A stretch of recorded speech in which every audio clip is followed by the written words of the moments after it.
가정에서 함께하는 새벽 예배 오늘 9월 6일입니다.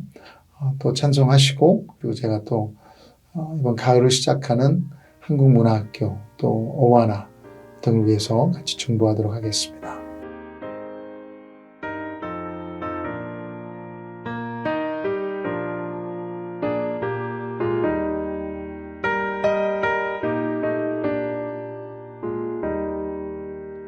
사랑하는 주님 앞에 형제자매 한자리에 크신 은혜 생각하며 즐거운 찬송 부르네.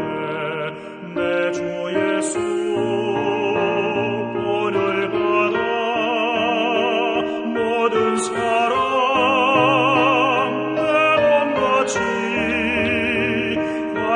근심 위로하고 진심으로 사랑하세. 사랑하는 주님 앞에 온갖 충성 다 바쳐서 괴로우나 즐거우나 주님만 입소서.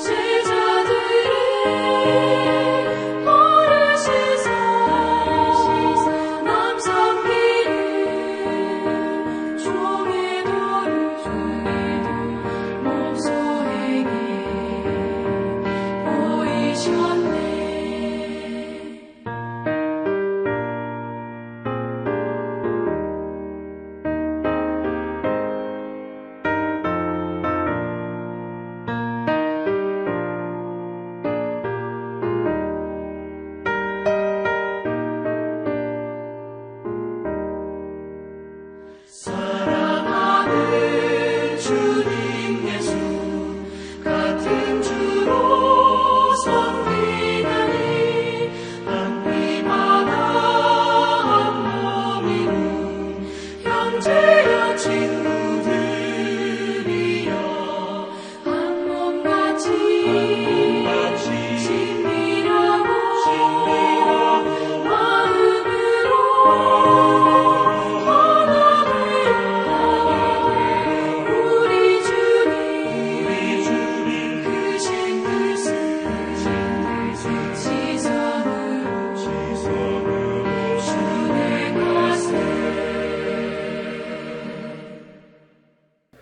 참 좋으신 하나님 아버지, 우리 NC 공동체에 이런 귀한 또 자녀들을 향한 다음 세대를 위한 사역들을 주셔서 감사합니다.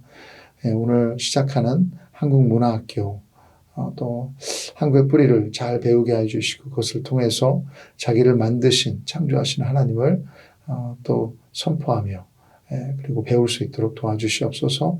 인도하시는 모든 우리 리더십들, 선생님들 은혜 내려주시고 내일 시작하는 어와나를 통해서도 하나님 말씀을 우리 자녀들이 잘 배울 수 있도록 도와주시옵소서. 오늘도 하나님 말씀 앞으로 나아갑니다. 이것이 우리 영혼의 양식이오니 이것을 먹고 또 든든하게 우리 영혼이 세워질 수 있도록 도와주시옵소서. 예수님의 이름으로 기도드립니다. 아멘. 네, 사도행전 2장 37절부터 47절 우리 한 절씩 보도록 하겠습니다. 사도행전 2장 37절부터 47절입니다.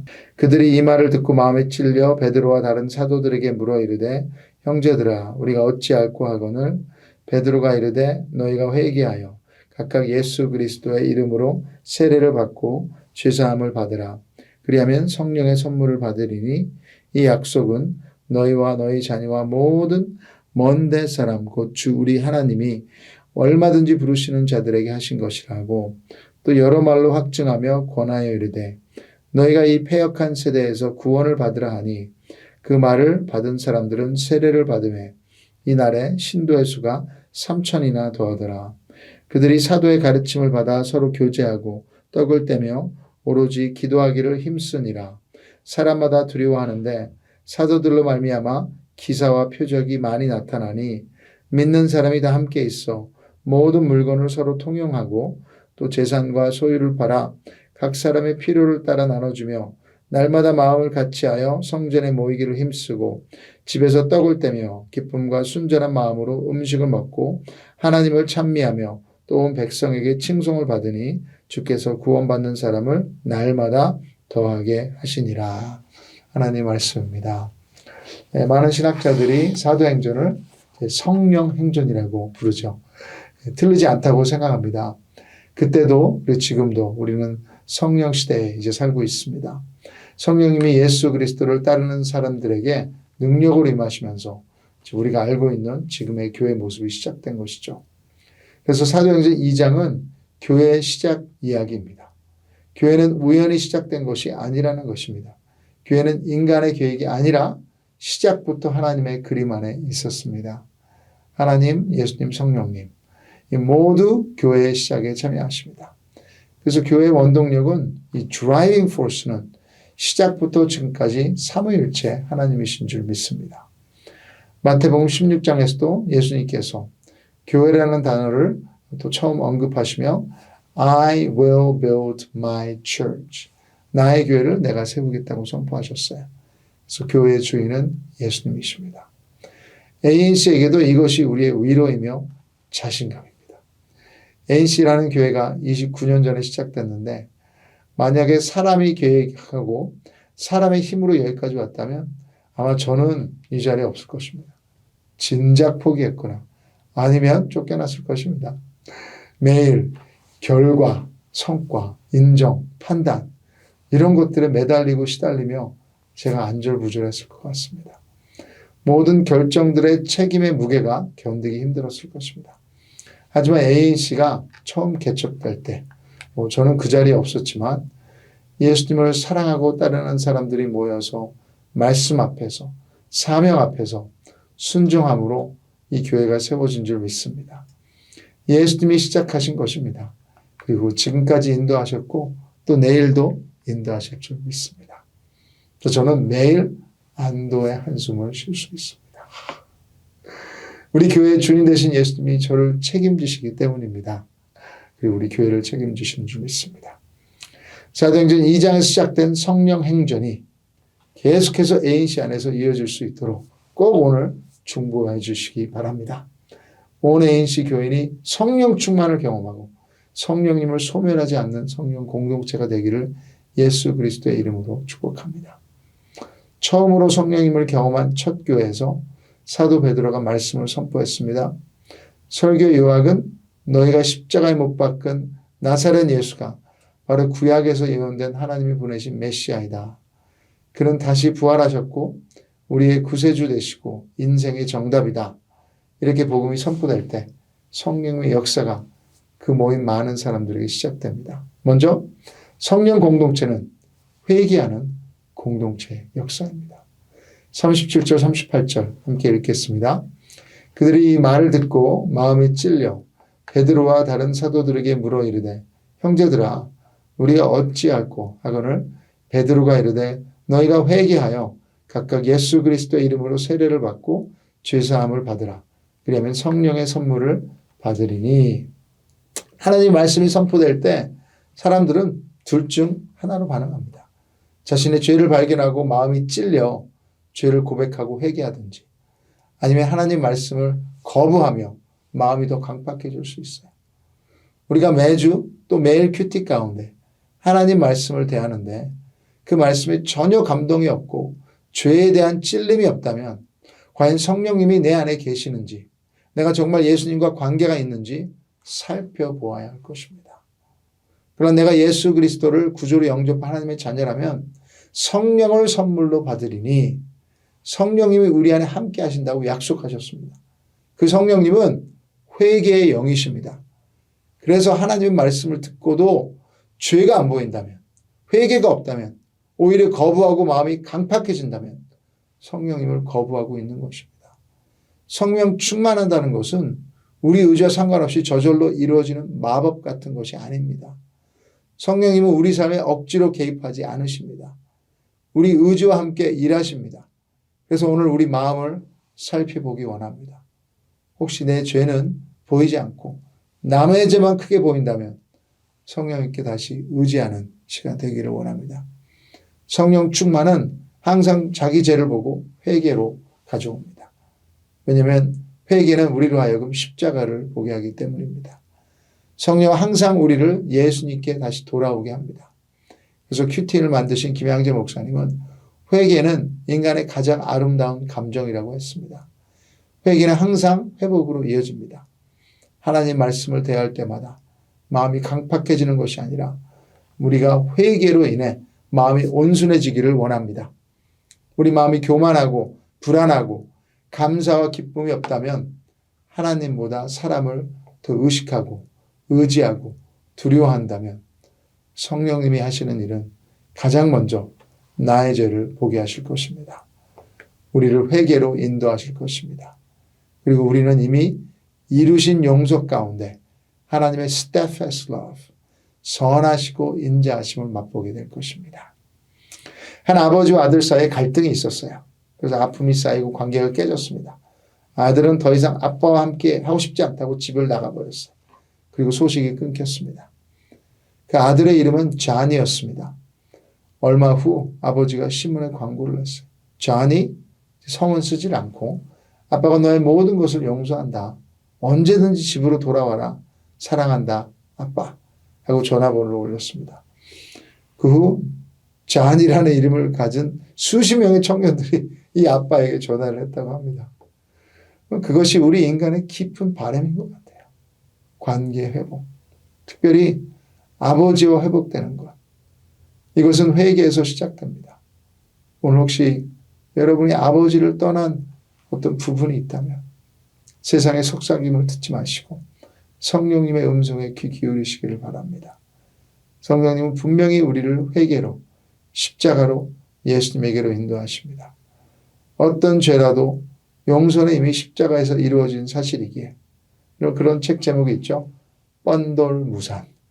뻔뻔해도 돌아오면 무조건 산다를 성령 충만함으로 경험하시는 여러분 되기를 축복합니다. 둘째로 성령 공동체는 새로운 생명이 태어나는 공동체예요. 성령님이 사람들을 회개로 인도할 때 베드로는 예수님을 구주로 모시고 세례를 받으라고 했습니다. 이것이 거듭나는 것이죠. 새로운 삶의 시작입니다. 베드로는 복음을 설명하고 이제 결단을 요구합니다. 강요가 아니에요. 각 사람이 자기 마음에 결단을 내리는데 복음을 거부하든지 받아들일 것인지 복음을 제대로 이해하고 예수님이 나의 죄 때문에 십자가 죽으셨다는 것을 인정하고 그 예수님을 믿는다면 이제 40절에 또 여러 말로 확증하며 권하여 이르되 너희가 이 패역한 세대에서 구원을 받으라 하니. 나는 괜찮고 나름대로 잘 살고 있다고 생각한다면 구원을 받으라는 말이 나와 상관없다고 생각할 것입니다. 필요가 없다고 생각하는 것을 굳이 받으려고 하지 않을 것입니다. 그러나 내가 죄인이고 내 죄의 삭시 사망이기에 이 세상에 소망이 없다고 인정한다면 이 곤경에서 나는 구원이 꼭 필요하다고 믿는 사람들에게 이만큼 좋은 소식은 없을 것이기에 곧바로 반응할 것입니다. 41절 그 말을 받은 사람들은 세례를 받으며 이 날에 신도의 수가 3,000이나 더하더라. 예루살렘의 첫 번째 공동체 기도회가 120명으로 시작됐는데 성령님이 임하신 후 하루 만에 3,120명 교회로 늘어났습니다. 할렐루야. 숫자가 중요한 것이 아니라 이렇게 많은 사람들이 그리스도 안에서 새롭게 태어났다는 거예요. 3,000명이 넘는 사람들이 세례를 주는 사도들의 마음이 얼마나 기쁘고 설렜는지 상상할 수 있습니다. 아마 피곤한 줄도 몰랐을 것입니다. 한 가정의 아기가 태어나는 것처럼 새 생명을 맞이하는 것은 정말 놀랍고 기쁜 일입니다. 성령 공동체 안에서 이제 패역한 세대에서 구원을 받은 그리스도 안에서 영적으로 부활한 새 아가들이 태어나는 것입니다. 저 예인 씨가 초창기에 이 티와나의 그 지역 주 교도소에 선교 사역을 했었습니다. 그 교도소 안에 공간을 사서 예배드리고 사역과 세례를 주는 선교였어요. 한번 갈 때마다 많으면 몇십 명씩 50명씩 넘게 세례를 주기도 했는데 그 물통에다 이 덩치 큰 히스패닉을 세례 줄 때는 세례자들은 나중에는 세례를 주는 사람들은 나중에는 허리가 아프다고 합니다. 물을 집어넣었다가 뺐다가 이걸 50번 한다고 생각해 보세요. 저도 이제 보기만 했는데 그래도 아픈 와중에도 마음은 너무 즐거웠다고 합니다. 갈라디아서 2장 20절 많은 분들이 아실 거예요. 내가 그리스도와 함께 십자가에 못 박혔나니 그러니 이제는 내가 사는 것이 아니요 오직 내 안에 그리스도께서 사시는 것이라. 이제 내가 육체 가운데 사는 것은 나를 사랑하사 나를 위하여 자기 자신을 버리신 하나님의 아들을 믿는 믿음 안에서 사는 것이라. 이것이 세례를 받는 자들의 믿음의 고백인 줄 믿습니다. 세상에 대해서는 죽고 또 나에 대해서 죽고 오직 주님에 대해서 사는 것. 예인씨 안에서 이런 믿음의 new birth, 새로운 생명들의 탄생들이 많이 있도록 중보 바랍니다.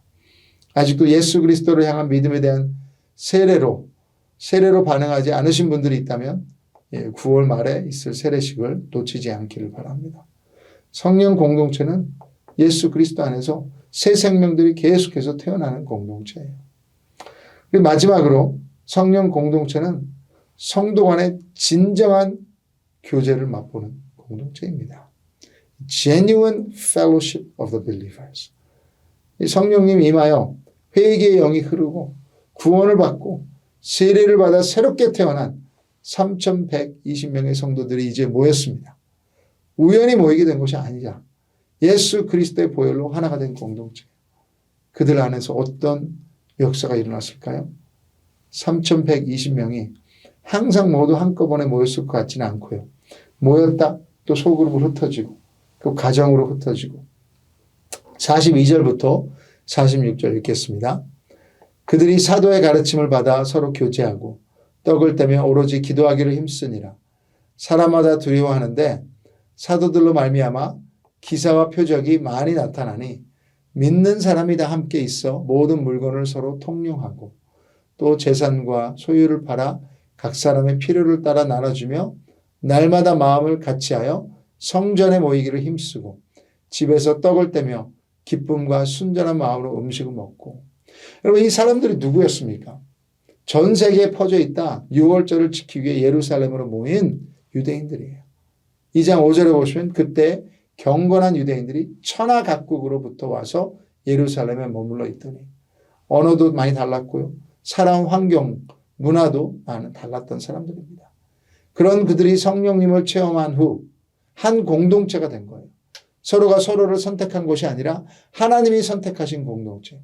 이렇게 각각 다른 곳에서 온 사람들을 성령님이 하나 되게 하신 것입니다. 그렇다면 오늘도 성령 충만한 교회는 하나 되는 교회입니다. 반대로 하나 되지 못하고 갈라지는 교회는 성령님을 소멸한 교회라고 할 수 있습니다. 성도들은 46절에 날마다 마음을 같이하여 성전에 모이기를 힘쓰고 집에서 떡을 떼며 기쁨과 순전한 마음으로 음식을 먹고 우리가 예배로 모이고 서로의 가정에서 다락방으로 모이고 또 음식을 나누는 것처럼 그런 기쁨의 교제가 있었다는 것입니다. 이렇게 많은 사람들이 갑자기 한 마음이 된다는 것은 사실 기적이에요. 성격 차이도 있고 의견 차이도 있고 갈등의 소지가 넘쳐났을 텐데 성령님이 충만하니 44절에 물건을 서로 통용하고 45절에는 또 재산과 소유를 팔아 각 사람의 필요를 따라 나눠주며 이 성령 공동체는 각 사람의 필요를 알고 그 아는 데서 그치지 않고 그 필요를 채워주는 공동체였습니다. 서로의 유익을 위해 기꺼이 희생을 마다하지 않았습니다. 예수님이 우리에게 보여주신 사랑이에요. 그래서 이 성도 간에 진정한 교제가 있는 공동체는 교회 바깥으로까지 생명력이 넘쳐 흘렀습니다. 47절에 하나님을 찬미하며 또 온 백성에게 칭송을 받으니 주께서 구원받는 사람을 날마다 더하게 하시니라. 세상 사람들이 아니 이 사람들은 도대체 뭐야? 새로운 조직이야? 클럽이야? 교회라는 개념이 아직 없었을 것이에요. 뭔데 날마다 모이고 기도하고 밥도 같이 먹고 나누고 서로를 위해 희생하고 뭐지? 왜 이렇게 다들 기쁜 거야? 뭐가 이상한데? 왠지 너무 끌려. 그리스도 향기가 넘쳐 나는 공동체. 그 결과는 온 백성에게 칭송을 받으니 주께서 구원받는 사람을 날마다 더하게 하시니라. 성도들이 서로 사랑하니 저절로 복음 전파가 된다. 성도 간의 진정한 교제 가운데 하나님이 구원을 이루시는 것입니다. 성령님이 주도하는 교회는 말씀과 기도와 나눔과 그리스도의 사랑이 넘치는 교회. 우리를 통해 하나님의 구속사가 계속해서 쓰여지는 교회입니다. 이것이 우리 ANC의 도전입니다. 성령님이 주도하시는 교회가 되는 것. 지금 ANC도 자녀들까지 합치면 3,000명이나 모이는 공동체인데 어쩌다 보니 우연히 모이게 된 것이 아니에요. 제가 여러분 한 사람을 교회로 오게 한 것, 선택한 것이 아닙니다. 우린 서로를 선택하지 않았습니다. 오직 하나님이 우리를 한 교회 공동체로 부르신 것입니다. 그 부르심에 우리는 반응했을 뿐입니다. 주도권은 성령님에게 있습니다. 그렇다면 우리 안에 성령님이 충만하게 일하시는지 점검하기 원합니다. 우리는 지금 여러분을 회개하는 공동체로 서 계십니까? 새로운 생명이 계속해서 태어나는 공동체입니까? 우리 안에 진정한 성도 간의 교제가 이루어지고 있습니까? 오늘도 오순절에 임하신 성령 하나님을 인바이트하는 기도를 하기 원합니다. 성령님, 우리에게 임하셔서 더욱 하나 되게 하소서. 우리 죄를 발견하게 하시고 자녀에게 주시는 회개의 특권을 누리게 하여 주시옵소서.